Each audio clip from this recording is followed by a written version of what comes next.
Salut à tous, c'est Karel Aquarelle. Aujourd'hui, je vais vous montrer comment peindre une peau noire foncée à l'aquarelle. La base du dessin est bien sûr importante, mais il ne faut pas que ce soit un frein pour vous exercer au portrait. Ici, je vais surtout chercher à avoir un dessin avec des proportions le plus justes possible. Il n'y a pas besoin que le portrait soit parfaitement ressemblant au modèle. La première chose importante, c'est la palette. J'utilise volontairement une palette de couleurs réduite. Ça simplifie le travail et ça évite les mélanges boueux. Alors ma base c'est toujours la même. Terre de Sienne, orange de Chine et bleu cobalt. J'ajoute aussi de fois de temps en temps un peu de rouge alizarine pour réchauffer un peu.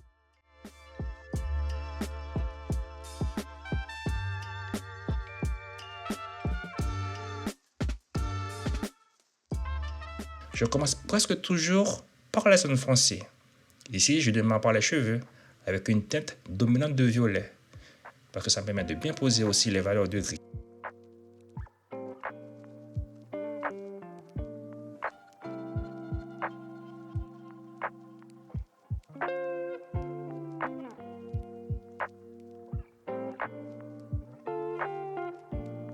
Ensuite, je passe au visage. J'alterne avec une couleur complémentaire à base d'orange de Chine et de terre de Sienne. J'ajoute un peu de alizarine cramoisie pour venir réchauffer quelques zones.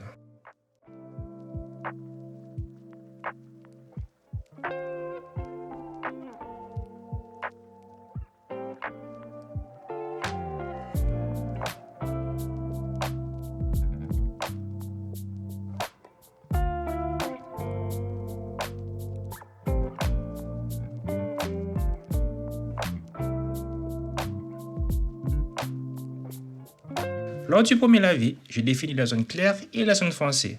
J'en profite aussi pour peindre les vêtements, souvent dans une couleur complémentaire au visage.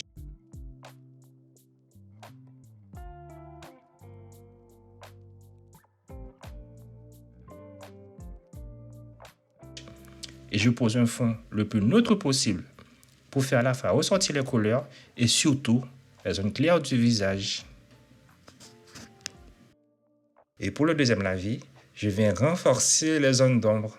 J'utilise toujours la même base, mais avec un peu plus de bleu cobalt et de terre de Sienne. Ça me permet d'avoir un gris chaud qui fonctionne très bien pour les peaux noires et foncées.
Un autre point important, c'est de penser en termes de volume.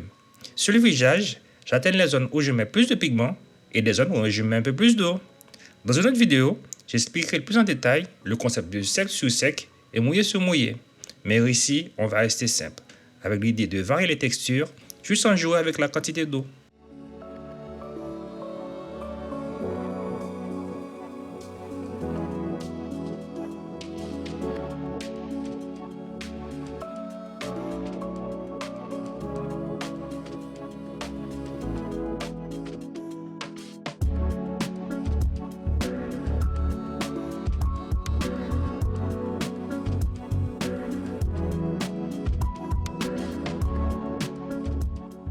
Ensuite, je fonce légèrement la base du cou et la barbe, toujours avec ce même mélange. Ensuite, je passe au détail. Un peu d'orange mélangé avec du rouge pour faire ressortir le nez, tout en prenant soin de garder intactes les zones blanches.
Pour finir, j'ajoute quelques touches qui vont faire la différence. Un vert turquoise par endroit et quelques touches de jaune de nappe dans les cheveux pour varier les tons, donner un peu plus de volume.